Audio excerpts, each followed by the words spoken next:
UP के महोबा में शहजाद नाम के व्यक्ति ने थाने में शिकायत दर्ज कराई है। उसका आरोप यह है कि ससुराल वाले उसकी पत्नी को वापस भेजने के लिए 5 लाख रुपए मांग रहे हैं। एक पति अपनी पत्नी को घर लाने के लिए दर दर की ठोकरें खा रहा है, क्योंकि पत्नी को वापस भेजने के लिए ससुराल वालों ने 5 लाख रुपए मांगे हैं।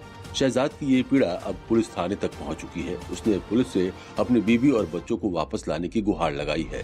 शहजाद की शादी जनपद जालौन के निवासी नसीर और जुबेदा की बेटी तबस्सुम से कुछ साल पहले हुई थी। शुरुआत में सब कुछ सामान्य रहा। 2 बच्चों की किलकारियों ने उनके घर को रोशन किया, मगर वक्त ने करवट ली और तबस्सुम के मायके जाने के बाद उसका लौटना एक सौदे की शर्त बन गया। शहजाद का आरोप है कि उसके ससुर नसीर ने तबस्सुम को 2.5 साल पहले मायके बुलाया और फिर वापस नहीं भेजा। जब जब उसने अपनी पत्नी को घर लाने की कोशिश की, तब तब उसने पैसों की मांग की, कभी थोड़ा कभी ज्यादा, और अब मांग है पूरे 5 लाख रुपए की। 2.5 साल से ऊपर हो गया। जब से मेरी शादी हुई, जब से ये मुझे यही परेशान कर रहे हैं। जब भी मैं भेज दूँ 1 महीने के लिए, कहीं 1 साल में आए, कहीं 2 साल में आए, 3 साल, इस बार 2.5 साल से ऊपर हो गया। हमेशा ऐसी करती रहती है। पैसे दे दो, साले लेन में आ जाते हैं, पैसे ना दो तो छकाती रहती हैं।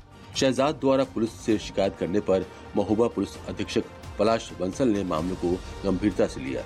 उन्होंने बताया कि इस व्यक्ति द्वारा पत्नी के बदले मायके पक्ष से पैसे की मांग की शिकायत की गई है। इस प्रकरण की गहनता से जांच की जा रही है। जांच के आधार पर कार्रवाई की जाएगी।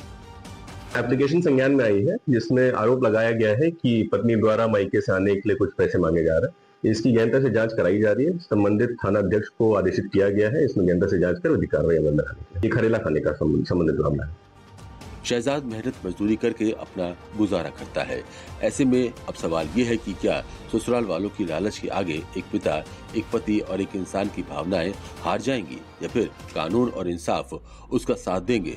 बहरहाल शहजाद को इंसाफ मिलेगा या नहीं, ये वक्त बताएगा, मगर उसकी आंखों में अब भी अपनों को वापस पाने की उम्मीद बाकी है। Bureau report, news 24।